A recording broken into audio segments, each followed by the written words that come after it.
Okay, మనం ఇప్పటి వరకు ఏప్రిల్కి సంబంధించిన కరెంట్ ఇష్యూస్ చూసాం.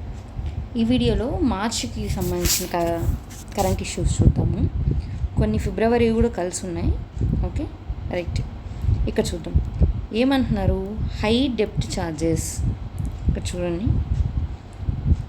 హ్యూజ్ డెప్ట్ ఛార్జెస్ ఏమంటున్నారు. ఇక్కడ ఒక సింగిల్ లైన్లో చెప్పాలంటే ఇక్కడ సంథింగ్ ఏదో ఉంది. 2024 నాటికి రాష్ట్ర అప్పుల్ని 9.74 లక్షల కోట్లకి తీసుకెళ్లారు. ఇదైతే ఎక్కువ ప్రొజెక్ట్ అయిన లైన్ అనమాట. ఓకే, అంటే ఈ గవర్నమెంట్ ఫామ్ అయ్యే రోజుకి, ఇప్పుడున్న ప్రజెంట్ కూటమి గవర్నమెంట్ వచ్చే టైంకి 9 లక్షల కోట్లు అప్పు ఉన్నారు అని చెప్పడం. గవర్నమెంట్ డెప్ట్ యాజ్ ఆన్ March 31, 2019. అంటే ఈ గవర్నమెంట్ పోయి వైసీపీ వచ్చే టైంకి మ్యాక్సిమం అట్లే చూస్తారు కదా, మనం అలా చూడడం కన్నా ఇది ఇక్కడ మన పాలసీ పేపర్స్ ఇచ్చారు కదా, వాటిల్లో కూడా కోట్ చేశారనమాట. అందుకని చూస్తున్నాం. 2019 నాటికి 3 లక్షల కోట్లు మనకు డెప్ట్ ఉండింది. కానీ అది 2024 నాటికి ఏమైందంటే 9 లక్షల కోట్లు అయింది. ఇది గుర్తుపెట్టుకోవాలి. Okay, right. ఇంకా ఇక్కడ ఏమి ఇచ్చినారంటే ఒక్కసారి చూసుకొని వెళ్తే మంచిదేమో. చూడండి, జస్ట్ 2019 రోజుకి ఎంత ఉంది, 3 లక్షలు ఉంది. అందులో గవర్నమెంట్ డెప్ట్ ఎంతంట, 4,38,000. పబ్లిక్ అకౌంట్ లైబిలిటీస్ ఎంత, 80,000. కార్పొరేషన్ డెప్ట్ 2,48,000. డ్యూ టు సివిల్ సప్లైస్కి ఎంత ఉందంట, 36. Power sector. ఈ వాల్యూస్ ఎంత అనేది కాదు, ఏ సెగ్మెంట్స్కి ఉంది అని చూడండి. Outstanding dues for vendors and scheme, outstanding dues for employees, non contribution sinking fund మొత్తం కలిపి ఇంత ఉంది అని చెప్పారు. ఎంత, 9,74,000 చిల్లర. ఓకే, ఇక్కడ గుర్తుపెట్టుకోవాల్సింది ఏంటంటే ఎంత ఉందని అప్పు అని చెప్పారంటే 9 లక్షలు ఉంది అని గుర్తుపెట్టుకోండి. రైట్.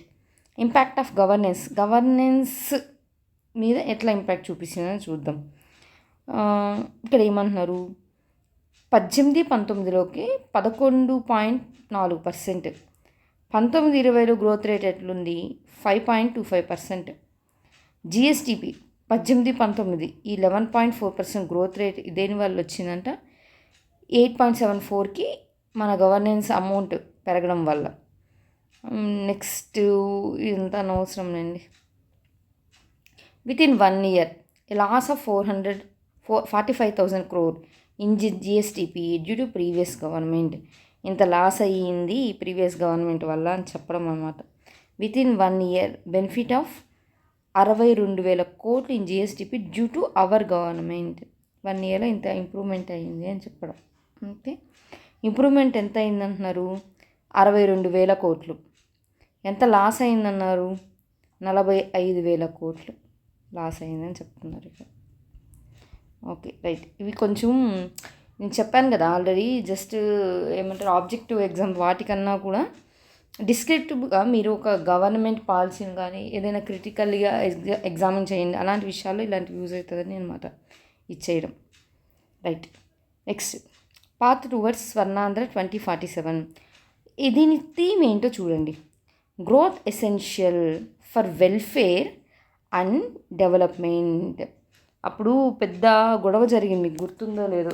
అంటే గొడవ మీన్స్ బాగా బజ్ వచ్చిన విషయం ఏంటంటే, జగన్ గారి గవర్నమెంట్ ఉన్నప్పుడు వెల్ఫేర్నే చూస్తున్నారు, మీరు డెవలప్మెంట్ మర్చిపోయారు అన్నట్టుగా ప్రోపగెంట్ అయింది.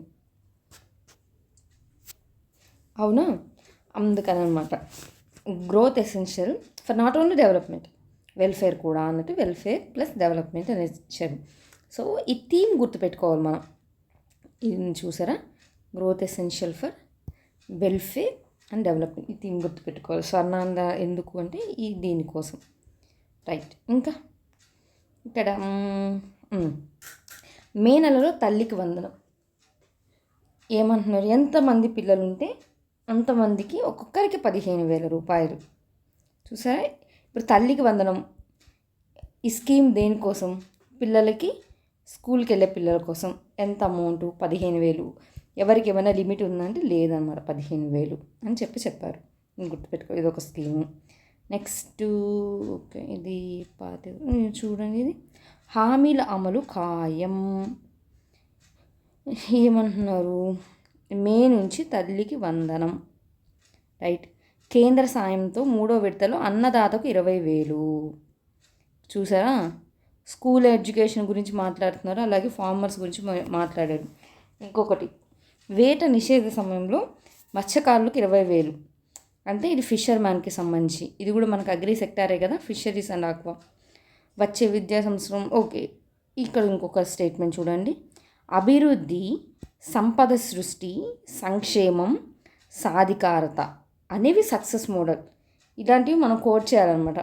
ఏమంటున్నారు, అభివృద్ధి అంటే ఏంటి, డెవలప్మెంట్. సంపద సృష్టి, వెల్త్ క్రియేషన్, వెల్ఫేర్, ఎంపవర్మెంట్ అనేవి సక్సెస్ మోడల్ అని చెప్పడం. సుస్థిర ప్రభుత్వంతోనే స్థిరమైన అభివృద్ధి సాధ్యం. ఓకే, ఇంకా ఏం, సూపర్ సిక్స్ ఇవన్నీ మేనిఫెస్టో ఇచ్చింది కదా అప్పుడు సూపర్ 6 అని, దాని గురించి అన్నమాట. రైట్. నెక్స్ట్ ఏం చెప్తున్నారు, ఇక్కడ స్టేట్మెంట్ చూడండి. పేదరికం లేని ఏపీఏ మా అభివృద్ధి లక్ష్యం. జోడెద్దుల అభివృద్ధి సంక్షేమం అంటే ఏపీ గవర్నమెంట్ విజన్ ఏంటి, not only exclusively for the development, exclusive for the welfare, both. It's a congregation of both అనమాట. అట్లా చూడాలి వీళ్ళ థీమ్ ఏంటి అన్నప్పుడు. ఓకే, నెక్స్ట్ ఇక్కడ ఏమని చెప్పారు, 3 ఏళ్లలో కోర్ క్యాపిటల్ నిర్మాణాలు పూర్తి చేస్తాం. ఇదొకటి. నెక్స్ట్ ఇక్కడ కేంద్రానికి సంబంధించి చెప్తున్నా చూడండి. స్టీల్ ప్లాంట్ కాపాడుకున్నాం, రైల్వే జోన్ తెచ్చుకున్నాం, అమరావతి పోలవరం ప్రాజెక్ట్ నిధులు సాధించాం. ఓకే, ఆ 3 మనం మేజర్గా ఏంటి ఇప్పుడు మనది, స్టీల్ ప్లాంట్ ఒకటి, రైల్వే జోన్ ఒకటి, మన క్యాపిటల్ సిటీ, అలాగే మనకున్న ఇరిగేషన్ ప్రాజెక్టు. ఇవి 4 మనకు ప్రియారిటీ ఏరియాస్ అని మర్చిపోవద్దు. Okay, right. ఇంకేమన్నా చెప్తున్నారేమో చూద్దాం.